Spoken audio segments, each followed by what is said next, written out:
Good evening and welcome to ReachLawyer's Friday Talk Show. Today's episode, Harrowing HATHRAS. It is the part 2 of the series, Desiccating Democracy. But before we begin today's discussion, I'd like to take a moment to introduce ReachLawyer to you. We are a network of lawyers concerned about the rule of law, constitutional morality, and the future of this country. Simply put, ReachLawyer is a legal training and support initiative for civil rights movements and social activists and individuals to empower them with legal knowledge. While the core of our activity revolves around our work with legal fraternity, we also undertake various other initiatives to further legal awareness, social legal advocacy, and more significantly, to collaborate with various human rights groups and grassroots organizations. You can look us up at www.reachlawyer.org to know more about us. With that, I'd like to hand over the discussion to our moderator, Mine Mavra. Hello, and a very good evening to you all. Welcome to ReachLawyer's Friday Talk Show. In the flooding series, Desiccating Democracy Part 2, today's episode is about harrowing HATHRAS. I am Mine Mavra, and we are going to discuss on the issue as to how rape and murder has become culture in today's times. A month ago, on the 14th of September, a horrific incident gripped the nation yet again. A 19-year-old Dalit girl was raped in the Bulgari village of Hathras, Uttar Pradesh. 4 men belonging to the upper caste had allegedly raped her. Now, the facts of the matter are not unknown to anyone. Yet, it seems as though the concerning authorities have turned a blind eye to those very facts. This incident has brought to the fore some very concerning realities of the nation today. Rape has become culture. Inefficiency of the police authorities is much more common than you know it. And most of all, the harsh realities of caste oppression still exists in this century. The state completely denies that any rape happened in the first place. This case is shrouded with caste oppression and politics simply because the victim belongs to a lower caste, because they aren't considered to be one among them. The only redeeming feature of the police is that they have arrested the accused promptly. However, even regarding that, it must be noted that the accused had made no attempt to either conceal their identities or flee from the village. This shows that they were not afraid of any police action and had in fact acted with impunity. The manner in which the body was also disposed by the police was nothing short of heinous. Even terrorists or militants are entitled to a proper burial. Yet the family was not even allowed to see their daughter before her cremation. The right to life includes the right to die with dignity as well. But in this matter, the police forces and the family of the perpetrators never even believed in offering dignity to the family in life, let alone in death, because they belong to a disadvantaged community. One must accept that this matter was dealt in a careless manner and was severely downplayed by the police forces. And yet, they want us to believe that this has nothing to do with the caste of the victim. The unfortunate daughter of Hathras happened to be raped and murdered twice. First, at the hands of the criminals, and second, at the hands of a police force, whose rank insensitivity in handling the case broke her and her family as well. There was a further victimization of the victim in this incident. We, as a society, must understand that this is not only a woman's issue, it is the issue of basic human rights being denied based on one's caste and status in the society. It is the breakdown of a democratic structure where principles of justice are being taken over by impunity and aristocratic ways. It truly is a harrowing Hathras. Now, today, to shed light on this matter, we have two eminent speakers with us. Our first guest speaker of the day is Mr. Vijay Hiremath. He is a well-known human rights lawyer of the Bombay High Court and a civil liberties activist. His body of work speaks volumes about his commitment to human rights and civil liberties. A vocal critique of any violation of rights, he is a much sought after lawyer and speaker on the constitutional guarantees and fundamental rights. Joining him will be Advocate B.T. Venkatesh, founder of ReachLawyer, a human rights lawyer, and a former state public prosecutor in the High Court of Karnataka. It's a privilege to be hosting you both today. Over to you, sir, Vijay Hiremath, sir. Thank you, Mine, and that was a very generous introduction of me. Thanks a lot for your words. Now, you have, as it was said in the introduction itself, it was a harrowing incident, as the title suggests, a horrendous incident. And this is not the first incident we have seen. And this, I hope, is the last one, but I also feel it may not be the last one for us to see. There will be only more. The public outrage on this incident was justified, and what happened to the victim girl was extremely painful for anybody to see, that apart from the rape and the murder, the decent cremation was also not given to the family. And in the dead of the night, in the middle of the night, the girl's body was cremated, and the family was not given that right, and the police did itself. Now, throughout, once the case started, there were several violations, right from the FIR was registered in a delayed. There was a great delay in registering the FIR. Because of that, there was a delay in doing the medical examination of the girl, and lot of evidence probably, I don't know, may have this thing. But the girl's statement has been recorded, and it is there on the videos, which was some of them were circulating, and it is clear that there was an effort to botch up the case completely.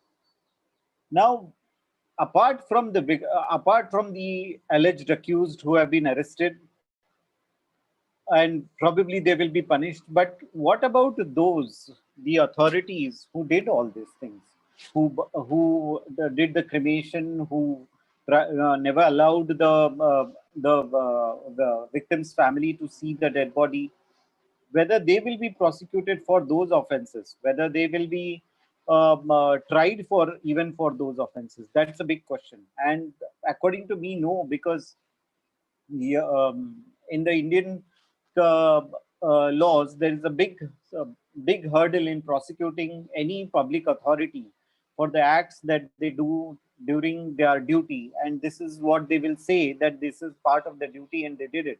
Section 197 gives the police the impunity to work with, and that is one of the biggest hurdles prosecuting police officers when it comes to custodial death, when it comes to encounter killings, or any other violations that take place because of the police or any authorities. And if and unless that section is changed or amended, we will continue to face the issues of prosecuting the police in this country.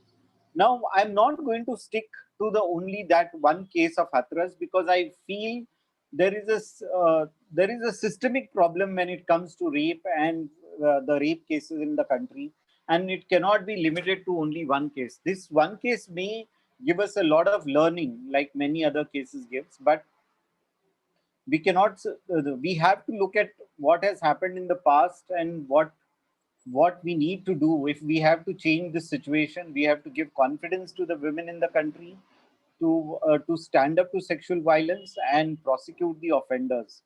And in that sense, it doesn't look like, from the past experience, it doesn't look like the picture is rosy or it is going to be easy to do that. Now, as I said in the beginning, these sort of incidents have been happening regularly, and some come to light, some don't come to light, unfortunately. According to the National Family Health Survey of 2016, nearly 99.1% of sexual violence cases don't even get reported to the police. So forget about prosecuting and convicting the accused. majority even don't get reported to the police, and that is a major problem. Now a few years ago, we saw similar horrendous case in Delhi, the what people popularly call as the Nirbhaya rape case, and several laws regarding sexual assault and sexual violence were changed in the country. And but has the situation changed? Has the this thing has it become a deterrent? Those accused have been given death sentence, but I don't think the situation has changed uh, much, because new laws will keep coming, new provisions will coming, more harsher sentences will be brought in. But the issue remains that what is the will of the people? What is the whether there is the will of the executive, the judiciary, and the police machinery also to prosecute effectively when these cases come to light. And there I feel there are huge problems. As I said in the beginning, one is of the impunity that which the police works with when the police is involved. Secondly, I feel that these laws are coming in, but where is the strength of the judiciary in terms of the number of judges across the country? Is very, very low. Like there are 138 courts established for dealing with the check bouncing matters, but there are no such courts for dealing with women's issues, say domestic violence cases or cases of sexual assault. If you go to see that there are several cases like that. Earlier in the domestic violence cases, there used to be immediate reliefs in terms of interim reliefs, but that has also stopped. And it takes nearly months to get even the initial reliefs. I would say from the experience of Bombay and Maharashtra, I don't know about the other states. That has been that is the case. Even to go to see the cases of POXO. Now the POXO Act says that uh, the case should get over within a year. I doubt even before the pandemic, any state was there where the cases would get over within a year's time. So there is a huge issue of the very few judges across the country to deal with these kind of cases expeditiously as early as possible, so that a message goes out to the society that this will be dealt very seriously. Now, also it comes to the role as a society we live in, and what are our attitudes towards women in the society. I don't have to talk about it because that is very obvious from the things that have happened, and that has to change. And I feel that will take ages to change. That will not happen overnight. And that is something, unless happens, these kind of crimes keep happening. We have to recognize the independence of women. We have to make the country safe space for women, and that is where something which is lacking, and that will come with the along with the political will, also the change in the society. As I said in the beginning, in some time back, about the role of the judiciary also. Now, there are several provisions in the law to see that the victim does not get harassed throughout the cross-examination. Her past history of uh, past sexual history should not be gone into. Irrelevant questions should not be asked. She should not be badgered. This thing. But there are cases where victims are in the box for months together, and the judges allow these kind of cross-examination to go on for months. There are many times irrelevant questions asked when the objections are raised by the complainant's lawyer or the prosecution. The judges say that these objections will be decided at the end of the trial when the judgment is written. So this becomes extremely difficult for a woman to stand up for this kind of cross-examination, where her family history, background is brought in, which is not relevant to the sexual assault case. And it also becomes huge problem if the uh, woman is a working woman and she has to travel to another state or another district to give evidence, because she loses that many days of work and probably that many days of wages also. So all these things need to be considered, and somewhere the judges have to be strict about what kind of questioning that goes on. Like also a lot of goes to the attitudes of lawyers. Like I remember when the Asaram Bapu case was being argued in the Rajasthan High Court, one of the leading criminal lawyers said that the victim girl had a disease which attracted men to her, and she was attracted to men, and that's why the offense happened. Now, this is horrendous. I don't think the judges stopped him from arguing that, nor he was reprimanded for saying such things against a victim. And this is an example also, I'm not saying because of these crimes happen, but how the crimes are not dealt properly with.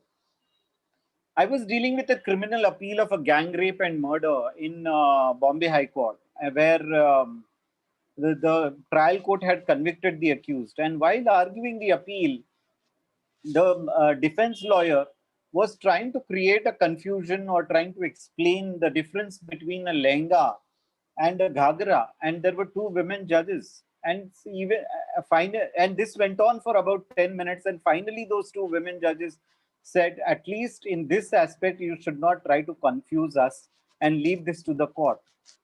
This is just an example with every aspect the defense lawyers or the lawyers, whoever involved in the case, try to take advantage and also try to confuse. And that shows an attitude also. I'm not saying the accused does not have a right to cross-examination. Accused has a right to cross-examination. Accused should take full advantage whatever the loopholes are left in the case by the prosecution. But there has to be certain dignity while cross-examining the victim in case of rape. And there should be certainly the court also can't be a mute spectator. In the case of Zaira Sheikh, the Supreme Court has said the trial courts can't be a mute spectator when something wrong is happening before their eyes. And I think this is something we have been talking about the role of the police. We have been talking of the role of the executive in these kind of offenses. But I feel that the role of the judiciary is also extremely important. Regularly we see that bail is being granted to the rape accused or accused of sexual assault. I have no problem with that. Unless and until trial is over, any accused should remain on bail. And that is the reason I feel if he is not going to tamper with the evidence or threaten the witnesses. And that is why I feel the trial should be expedited. But when you pass orders saying that the victim is willing to marry the accused, or like the recent order of one of the high courts saying that the victim should go and tie Rakhi on the accused because he has apologized, is completely unacceptable. And I feel this is where the judiciary trivializes the sexual assault on the women and makes a mockery of the complaints that have been made. Means what happens later outside the court should be left to the women, whether afterwards they reconcile, whether some marriage happens, whether the woman decides to reconcile and tie a Rakhi. It's absolutely within the parameters of personal lives of the women and the accused or whoever is involved in the case. But to pass such judicial orders is a huge problem, and I feel that this should be completely stopped. And it is not only limited to passing orders which are extrajudicial in that sense, I feel, but also the laws are not being followed. Now, even before the amendment, there was no the penetration was the main consideration for committing the offense of rape. But there is a judgment of the Bombay High Court, which is passed at the Nagpur bench, which wherein a woman laborer was raped in the factory premises, and then the trial court convicted her. There were several witnesses to the incident, but the High Court surprisingly acquits the accused. And one of the reasons given by the High Court is that the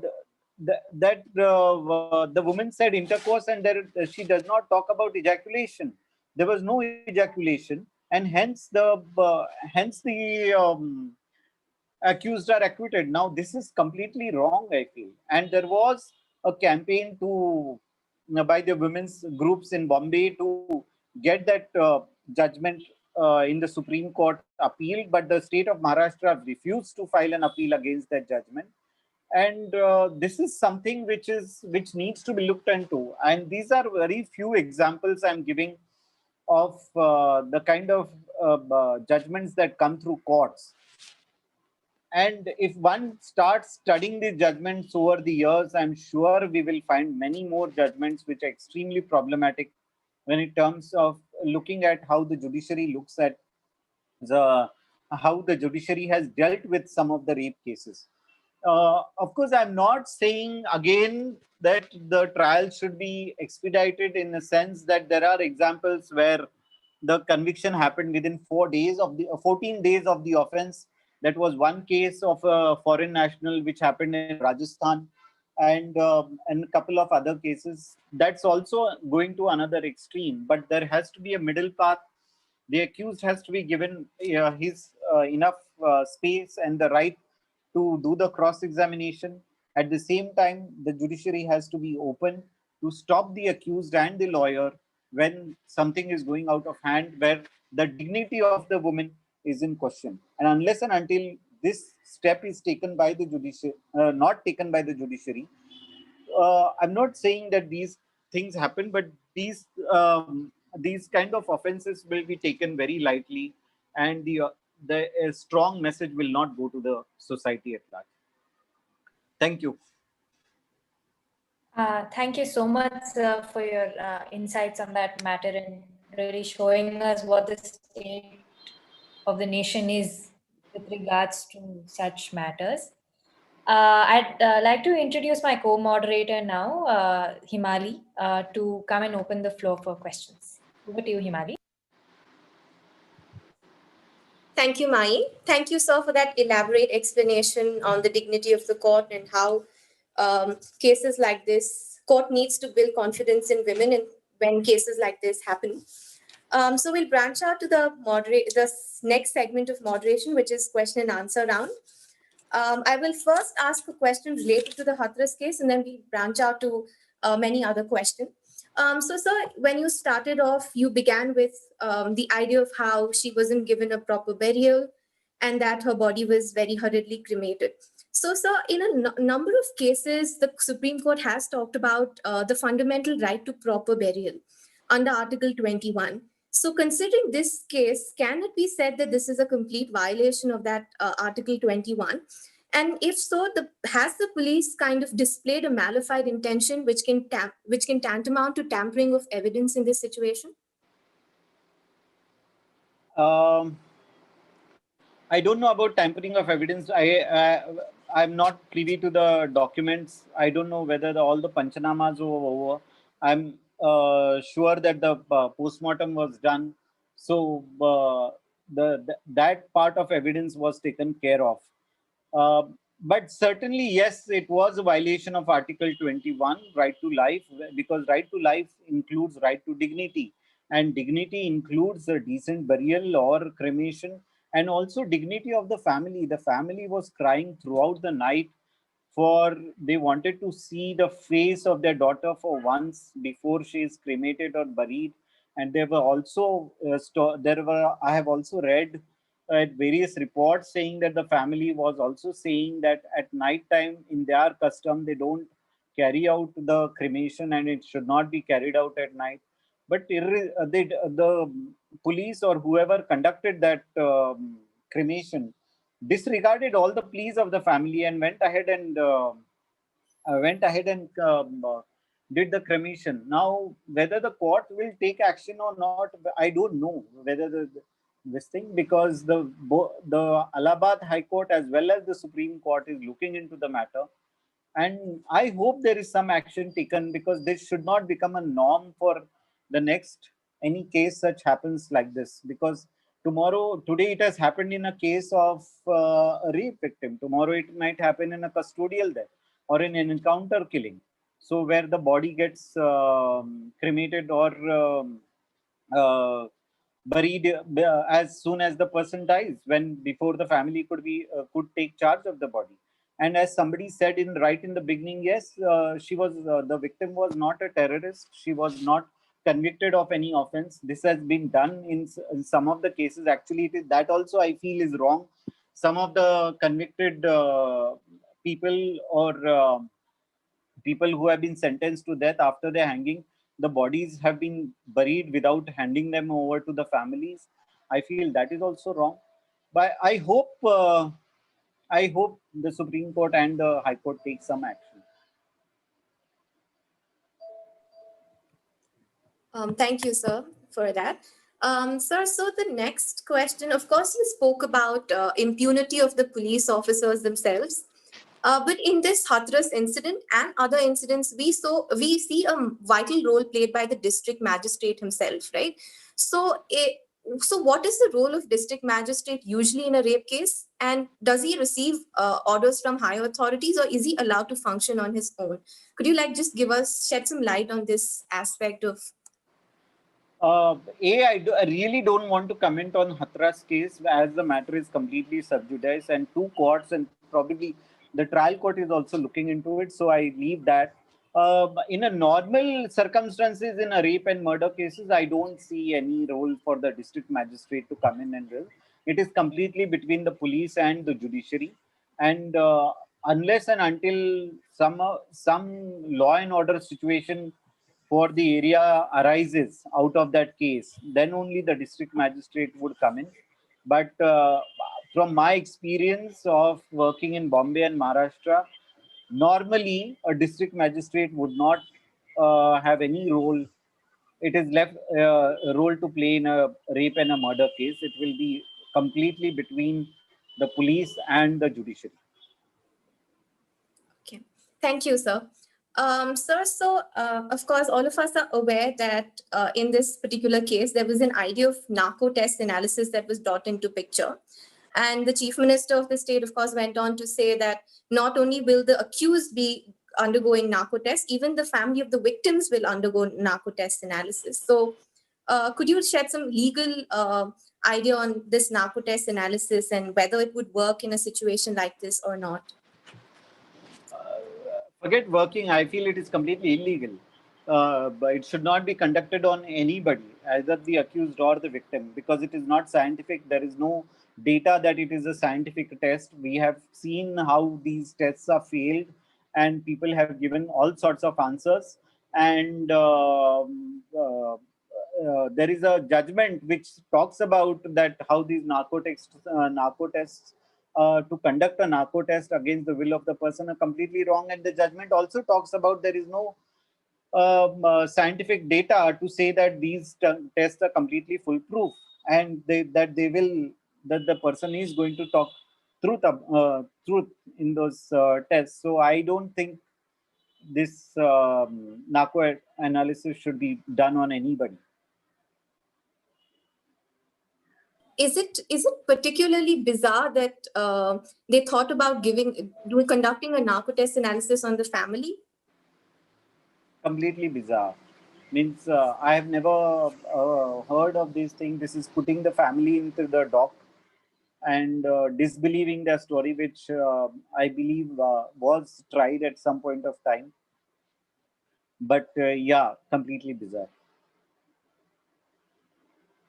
So the family was obviously wrongfully confined, but there were also other legal transgressions that happened in that situation. Could you tell us a little more on what kind of legal transgressions did happen when the family was confined? I mentioned in the beginning what are the problems happened with the case, right from delay in registering the FIR, delay in collecting the medical evidence, and the family was this thing. Now, to tell you frankly, we don't know the local situation. We don't know what orders were passed by the local authorities. So it is very difficult to comment on.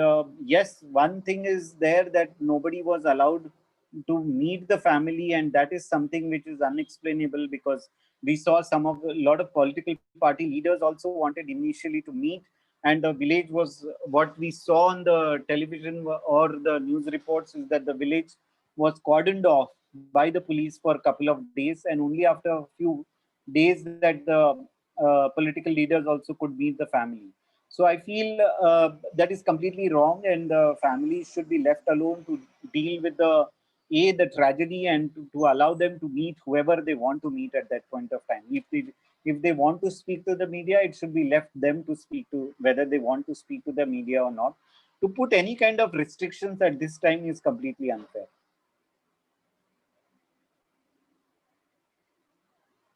Yeah, thank you, sir. So there's often this whole idea of, something that crosses our minds usually, like who is responsible for this crime? Is it only the state's failure, or have we as a society also failed? Like you of course mentioned the judicial aspect of it, but how else can this accountability be taken care for by us as citizens and as the public that receives this information?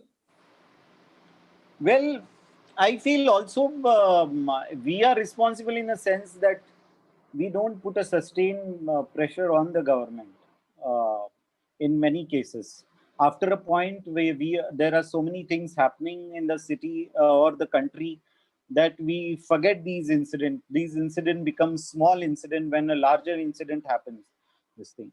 So, and as you said, and it was said in the beginning that rape and murder has become part of a culture. We just rape. We don't even think twice about it. Like any other country or where this is not a regular feature, people would feel completely broken about it. But now that it is happening so often, we don't get so riled about it. We don't get angry about it, and it becomes part of our news, part of our life. And that is one of the problems, that we have made it a routine. This thing we don't also, yeah, probably because it has happened too many times, and that is where I feel as a society we have failed. We have not demanded answers from the government regularly. We stopped asking questions. Why there are less number of judges, why the cases don't happen quickly, why when the children are raped and POXO cases happen, why don't, how come the accused get acquitted, why there are not enough prosecutors, why there are not enough judges. All these are the questions which need to be asked to the judges, but I don't think that we ask those. Like if you take any prosecutor in any trial court today, though I feel they don't may not be doing a good job, but I also feel pity for them because they are dealing with hundreds of cases. How do you expect a prosecutor to remember each and every fact of one case when they are dealing with hundreds of similar cases? So I think somewhere there is a lack of questioning that has led to this situation. So there's a particular caste angle to it as well. We, of course, only spoke about the women's issue and building confidence for women. So, what do you think about the caste angle that's also there? And people, even the media channels, compare the two and say this is a little different from what happened in Nirbhaya case, simply because this is also a caste suppression and sort of exercising of power by the upper class. Do you have something to say about the caste aspect of this? Particularly not about this case, I don't want to say, because as I said in the beginning, I have not read the papers. I'm not privy to the papers. And what I've read from the reports itself, news reports, I can say there is a caste angle to it. And in any case, it becomes a huge issue when there is a sexual violence and the victim is from a scheduled caste or scheduled tribe. But many times I also feel that this is something also what the judiciary has to look into it, because many times they ignore the caste angle, like it happened in the case of Khairlanji. Of course, all the accused got convicted, but they all got acquitted on the SC/ST Act. Now, this whole family was attacked. The girl was raped, knowing well that they are from the scheduled caste, and still the court acquitted them. So this is something which needs to be looked into.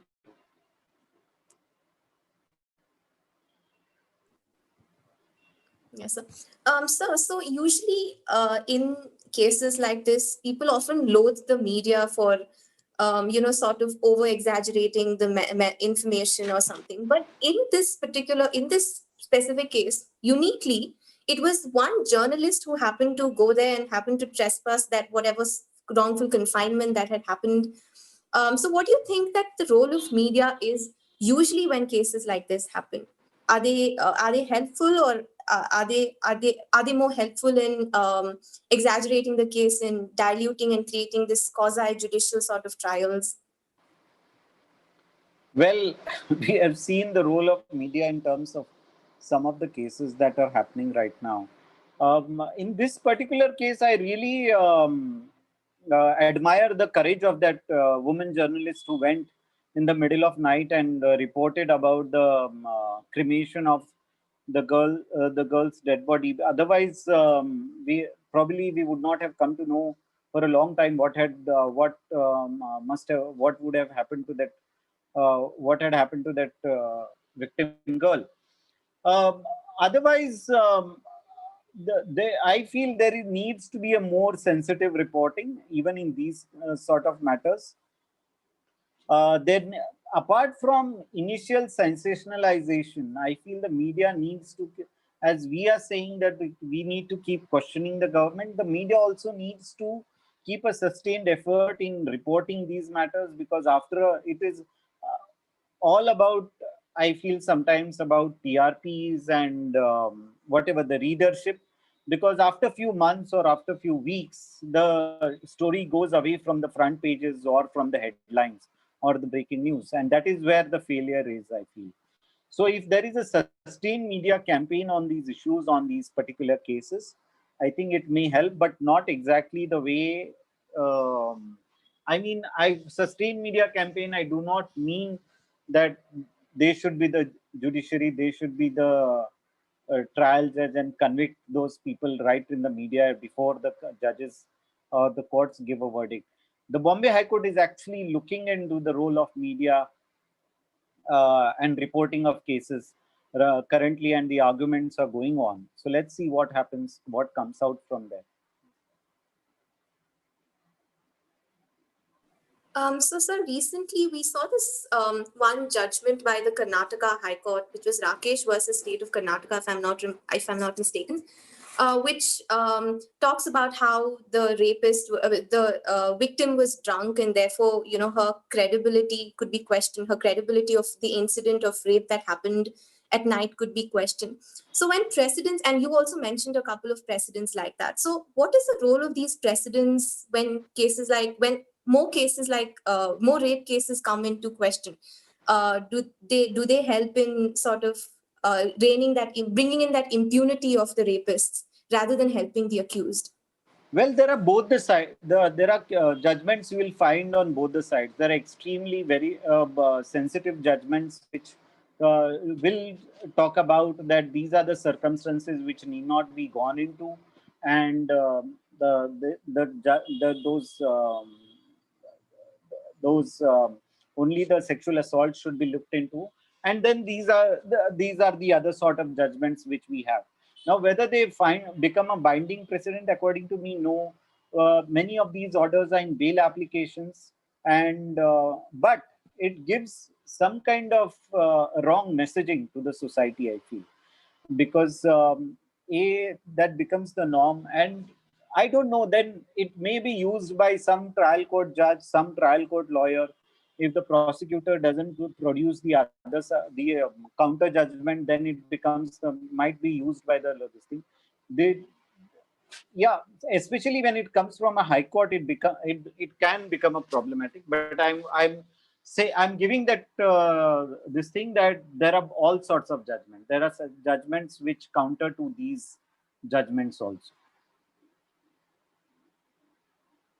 Thank you, sir. So my almost final question to you would be, what kind of liability that this particular incident impose on the judiciary? Because, of course, there's, as you mentioned as well, and everybody else in the media and otherwise in the public have been blaming the judiciary, even though in this particular case, there was a suo motu cognizance taken by the Allahabad High Court. And yet there's this sense of extra responsibility upon the judiciary. So how do you view that, sir? I wouldn't say liability, but I feel judiciary should be sensitive. The case should be expedited. Probably a special court should be assigned, and the because there have been some problems with the investigation, probably monitor the investigation and expedite the trial as early as possible, and then see what happens. Because we can't say the judiciary must convict or must not convict or whatever. This thing that is left, that is, we have to leave it to the judiciary. See what the evidence comes during the trial, and then the judiciary will decide, or the judge will decide what judgment to pass. But only one thing I feel is that the investigation should be monitored, and secondly, the trial should be expedited. It should not take another 2-3 years for the trial to get completed in such a case. So the process of expediting the trial, the responsibility of that not only lies on the judiciary, but also lies on how much the public pushes for it. Do you believe in that? Do you believe No, that? I don't feel that the judiciary should be pressured by the public issues or this thing. People should pressurize the government, because we are responsible and to change the governments, and government is responsible to us. Judiciary should not be pressurized, or they also should not be gone by public opinion only, because there are a lot of issues of constitutional morality which may be completely against public opinion. So public opinion is not something which judiciary should go by.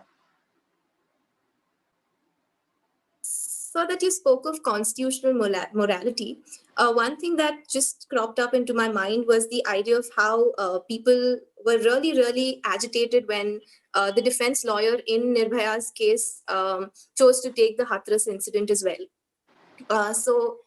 What is your take on that? Sorry, I didn't get your question. When advocate AP Singh had taken Yes. up the HATHRAS incident, people were agitated. They said, how can you represent the defense? How can you do that? And things like that. So what's your take on that? Well, I feel every accused should have a lawyer, and he has a right to be, it's a constitutional right to be represented, and I wouldn't blame anyone. And that is also completely wrong, where bar councils pass orders or resolutions saying that so-and-so's case should not be taken, so-and-so should not be represented. I feel that's completely wrong, and whoever wants to engage whichever lawyer, that accused has the right to engage that lawyer. I don't see any problem with that. Thank you, sir. Now I'd like to give the platform to Deeksha Garg, who will also ask a couple of questions. Okay. Sir, I just have one question. Sir, I have read in a couple of reports that one of the most scathing criticism of the Indian judiciary is the fact that a man sits on a pedestal to decide the amount of autonomy that a woman's body is allowed to have, which is an obvious jibe at the lack of female representation in terms of the judicial circles. Do you think that also impacts the jurisprudence that surrounds the rape judgments in India? Well, I feel there needs to be a larger study to come to that kind of conclusion. These overall, we all come from a patriarchal society, and the ideas of patriarchy and women's autonomy also sometimes reflect in these kind of judgments. So I wouldn't say that it will change only if you get change the representation, but yes, representation and of women in the judiciary must increase, but I don't think that will change the situation drastically. But your question reminds me of one of the cases of from Delhi, where the Delhi High Court, while acquitting the accused, had said that the woman's refusal to the sexual intercourse was a feeble no. Now, this feeble no is a big problem, because what does the woman have to say or do to express that she is not interested in the encounter, apart when it comes to how this thing. So there is a huge problem when these kind of judgment come and whether the acquittal or the conviction, whether wrong acquittal was correct or wrong, that is a matter which is still debatable. But I think the judiciary should not get into these kind of commentaries about feeble no and all these kind of things. Thank you, sir. Thank you, sir. Yeah. Thank you for that elaborate question and answer sessions. Of course, you touched upon a lot of aspects. Now, I'd like Advocate B.T. Venkatesh to come in and take over the platform and talk a little bit about both the case and about sir's opinions. Thank you, sir. Very good evening. Yeah. Hi. Good evening. Thanks, Vijay. It's such a joy that you're with us today. In fact, one of the major aspects we have been working on is the degree of impunity. That's something which is writ large. The systems that we function and the accountability in the systems that we have, and the procedures, strengthening of the investigation processes, and the kind of attitude that we have regarding whether this patriarchy or of all these things, I think they have a severe bearing on the way we handle these cases. I mean, in fact, women per se, even as on this day, have little or no right. In fact, it's strange that until 2006, women did not have right to property, share in the property, national property. We live in a society when we say that Constitution has equal rights under Article 14, that they had to really get around 60 plus years to get right to equality regarding their own grandpa's property. That was not considered share in children either.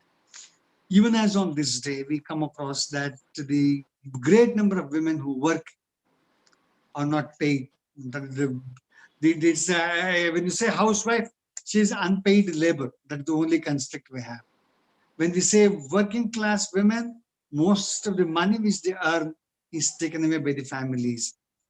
Whether it is working class, whether it's middle class, whichever the strata of the society a woman comes from, she has issues.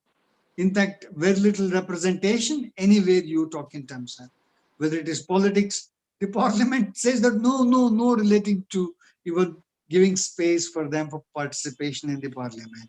There's no space.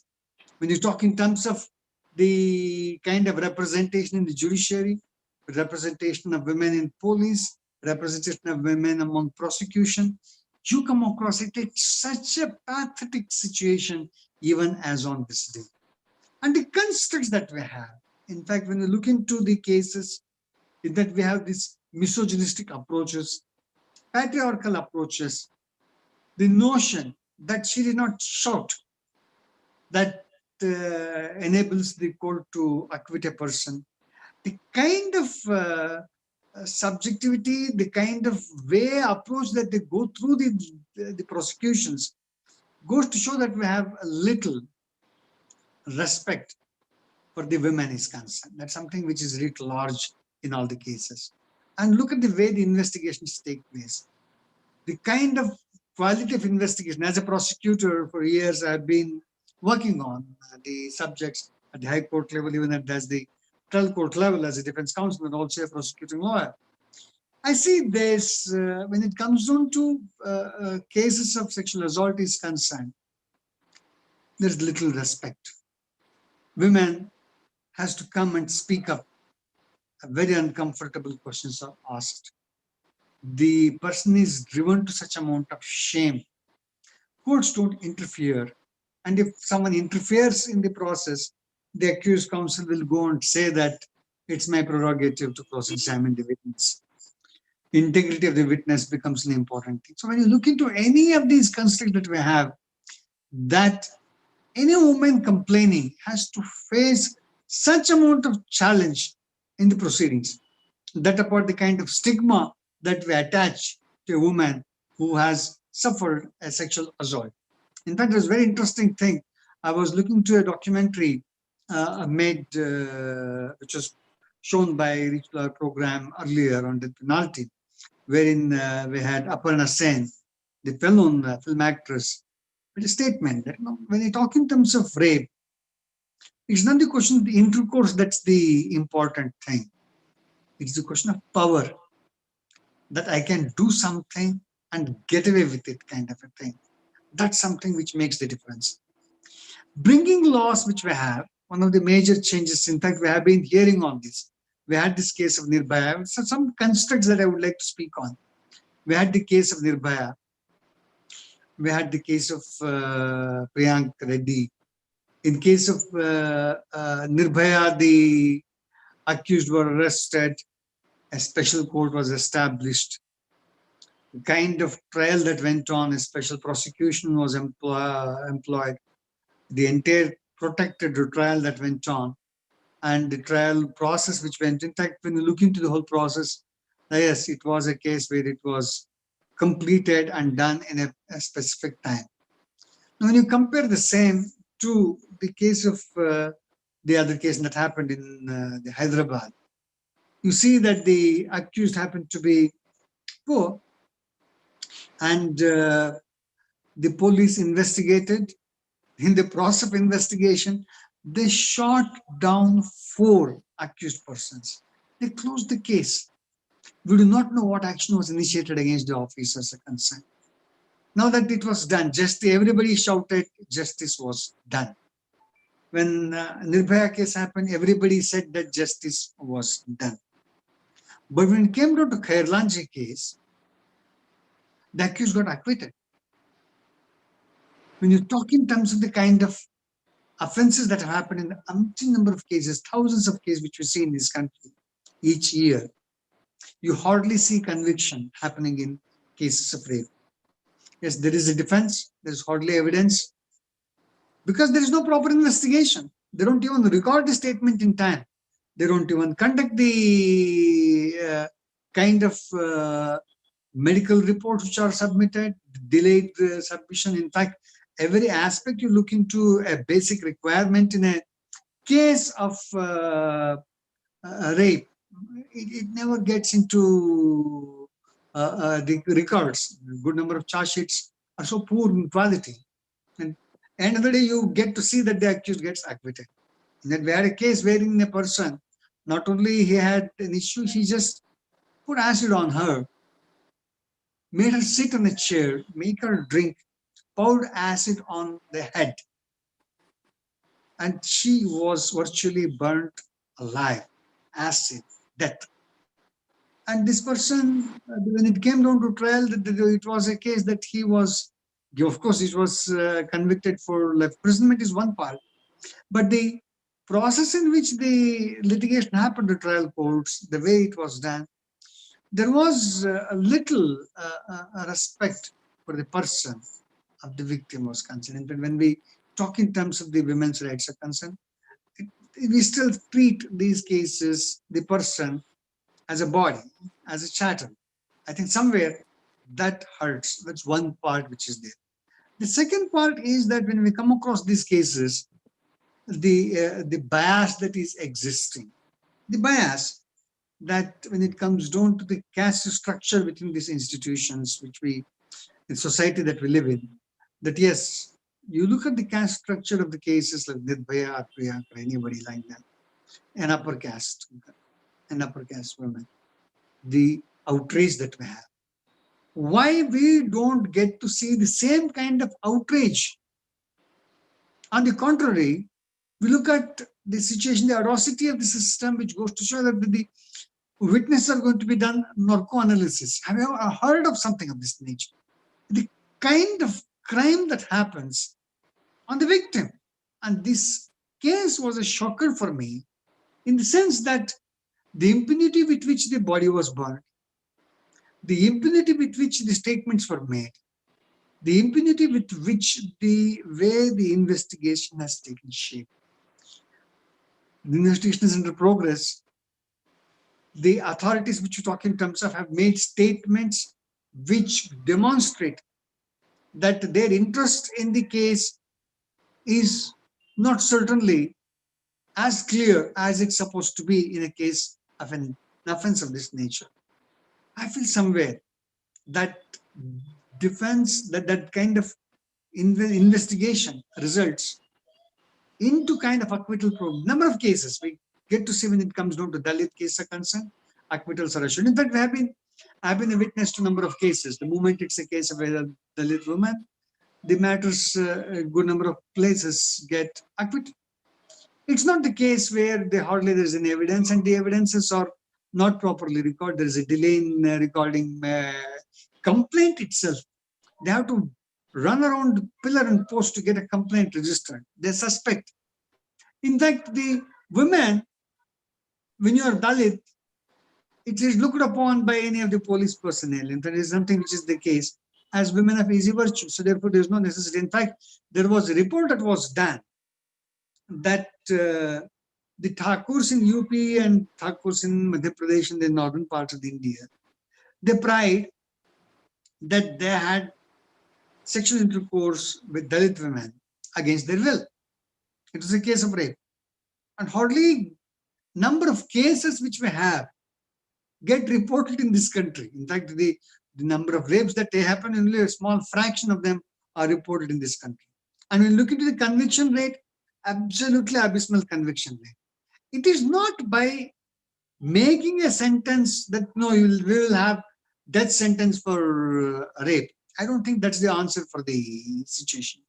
That we have failed as a system to ask for accountability. In fact, it's very, very important in that, in fact, what Vijay was talking about was that the accountability in the system, the way the system is supposed to work, the kind of equal treatment of the people when you talk in terms of the trials of these cases are concerned, the kind of caste structure which is so inherent and it gets reflected in the whole process of investigation and also in the process of trial.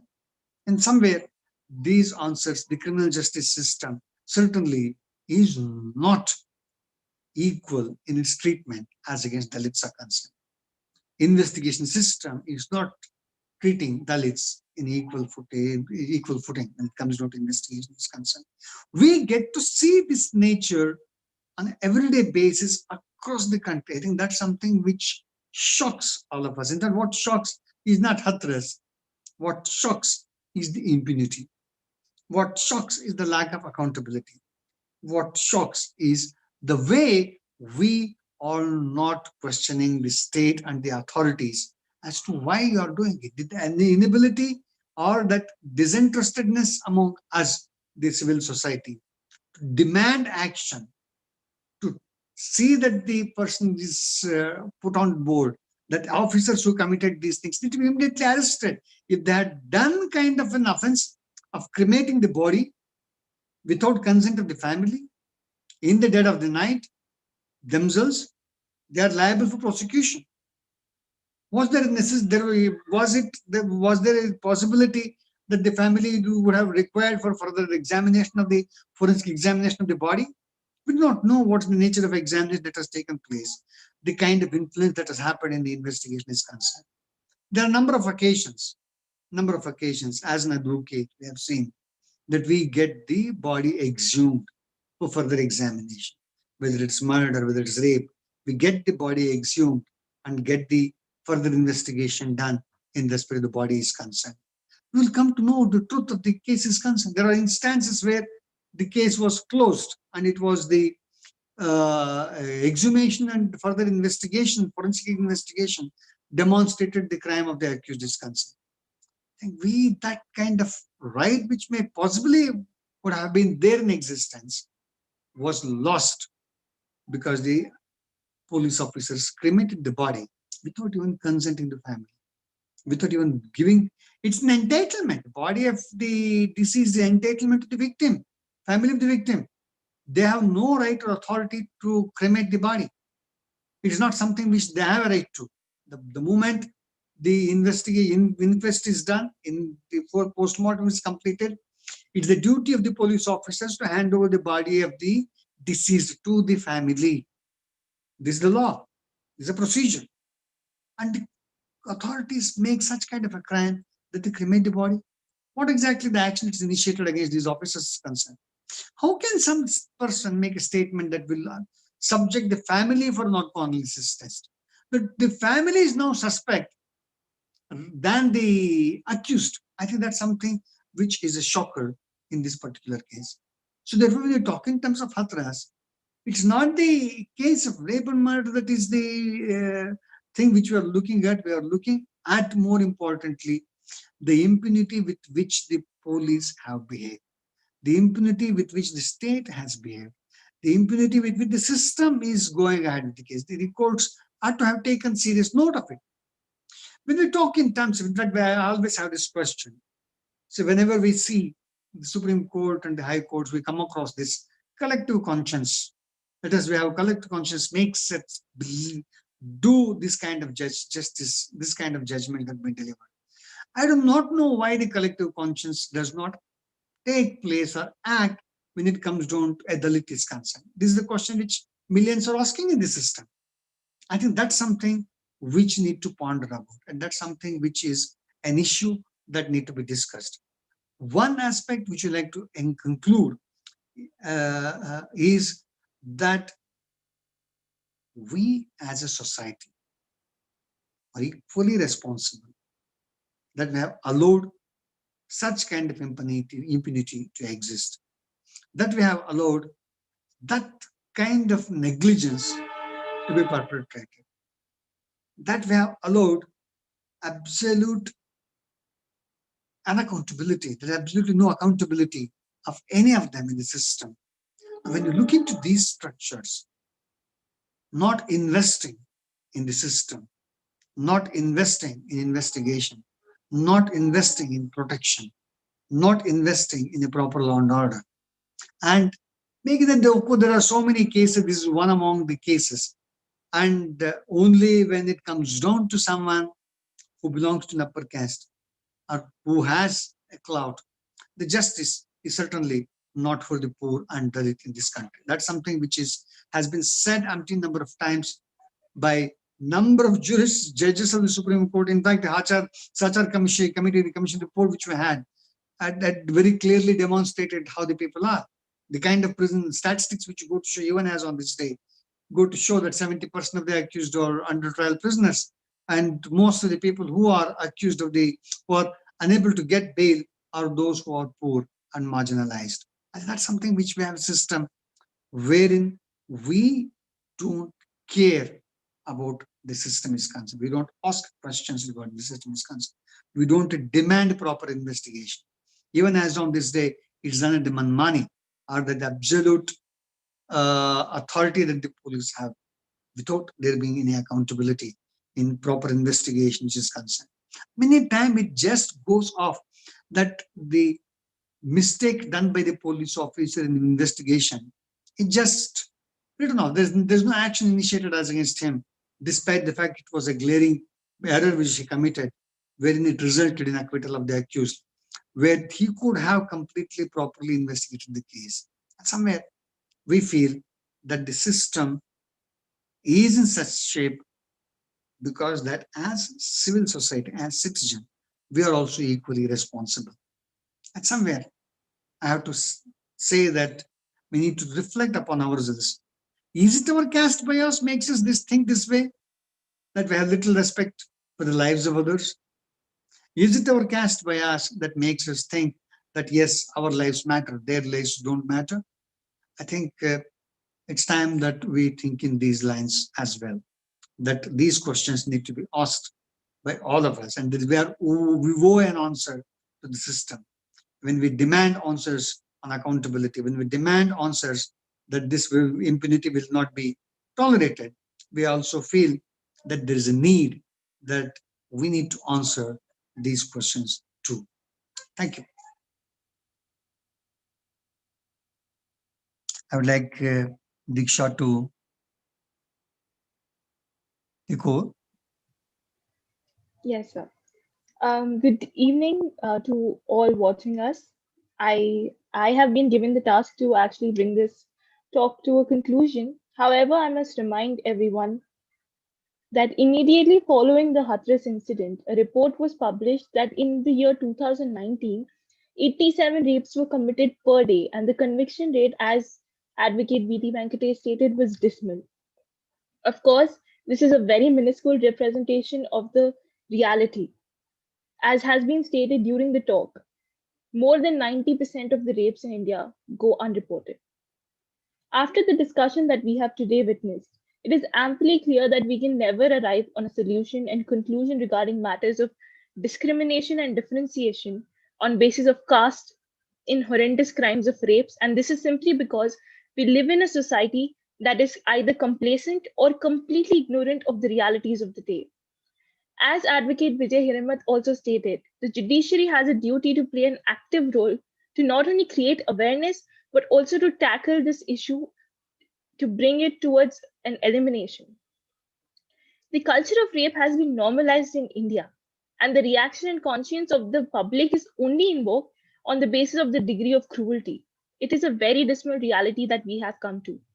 We have now reached a point in our democracy where we justify the apathy of individuals by comparing instances of rape and crimes of similar nature. Over the course of past few weeks, we have all heard statements discussing various rape incidents across India and questioning why is there a necessity to focus on crimes such as HATHRAS or any rape incidents in India. Yes, it's true, rapes happen everywhere in India, but the difference remains that in most cases of rape, there is an acknowledgement not only of victimhood, but of victim rights, which has been very clearly denied in the present state. The state in this instance has blatantly denied the occurrence and simultaneous and consequently the hiding of the crime. When we study crime in our law schools, we are taught that a crime is not an act against an individual, but against the entire society. The talk today forces us to ponder whether we as a society have really acknowledged or endeavored to tackle this crime. The fact at the end of the day remains, we cannot solve what we do not see. And the reality is, despite the hue and cry of the masses, the atrocities against women and the atrocities against the Dalit population remains willfully ignored by the general population. I express my gratitude to both Advocate Vijay Hiremath and Advocate Vijay Venkatesh, who have taken time to make us aware of the harrowing realities of the judicial spheres when matters concerning rape are deliberated. The session today has truly highlighted that it is harrowing HATHRAS, but unfortunately, it really takes that level of cruelty to invoke action in a country like India. Thank you.